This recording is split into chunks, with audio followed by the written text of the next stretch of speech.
I just wanted to take a moment to talk about our gratitude practice. And I know this is the type of practice that, seems so simple, and we've all read about it in Oprah magazine, and we all know that exercise of listing what we feel grateful for is helpful. But I'd love it if you could experiment with this practice over the 10-day cleanse. And the reason why I think it's so valuable is what I notice when I do this practice is that if you take the 10 days and actually get yourself a journal or a notepad, and each night or each morning you can choose the time of day that works for you. But if you actually take the time to write down 10, now 10 is lengthy, you'll see yourself kind of stretching for what you feel grateful for. But if you can actually write down 10 of those things that you feel grateful for, and then write down the because, deepening your brain has to kind of do a little bit of work there. And it's actually in doing that little bit of work that you begin to create new neural circuits. What fires together wires together. And you're beginning to have some circuits wiring when you do the because. So you're saying what you feel grateful for, what you appreciate, what you are thankful for. And again, you're kind of stretching it to 10. Now, of course, if you don't make 10, if you make 8, no problem. You know, there's never any judgment about that. But you're trying to stretch it a little bit longer than you might normally. You might do 3 easily, but then what else, you know?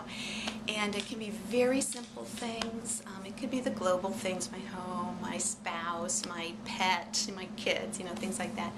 But also thinking about, you know, the smile that grocery store checkout person gave me, or the laugh that I shared with the person on the bus. You know, it could be small things too. The reason why I'm recommending you practice this for the 10 days is because excuse me, my dog is coming here to join me, so is because what you'll start to notice if you do that 10 days in a row, you'll start to notice that your brain will start to generate that information on its own throughout the day. Suddenly, you'll just be sitting there doing something that is your normal routine, making breakfast, getting the newspaper, turning on your computer, what have you, and suddenly you'll get this kind of wave of a grateful feeling. Or it will occur to you, oh yes, I feel grateful because of that. And actually what you're doing is you're retraining your brain.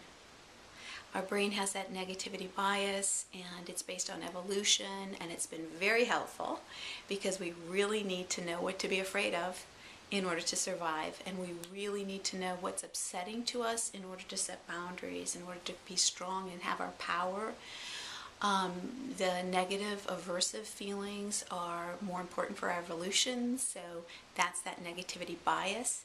But what we're learning to do here is because we live in a relatively safe environment, many of us, and we can begin to relax a bit, relax those kind of survival-based neural circuits, and begin to allow in our positive, our joyful, our grateful circuits. But we have to retrain our brain to do that. And I love it. The 10 days, you can keep on going beyond the 10 days, because honestly, the longer that we do that, the more we're retraining our brain to do that. You can keep doing that practice for as long as you want.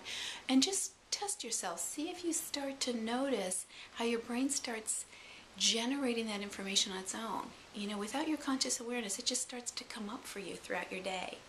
And of course, that leads to greater health and happiness in so many ways, because if we are connected with what we appreciate and what we feel grateful for, it's much easier for us to stay out of the stress response.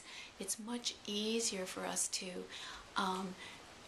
generate our positive habits, you know, generate those habits that really serve our greater selves, our well-being. So I hope you enjoy the gratitude practice, and I'm looking forward to hearing how that goes for you. Thank you.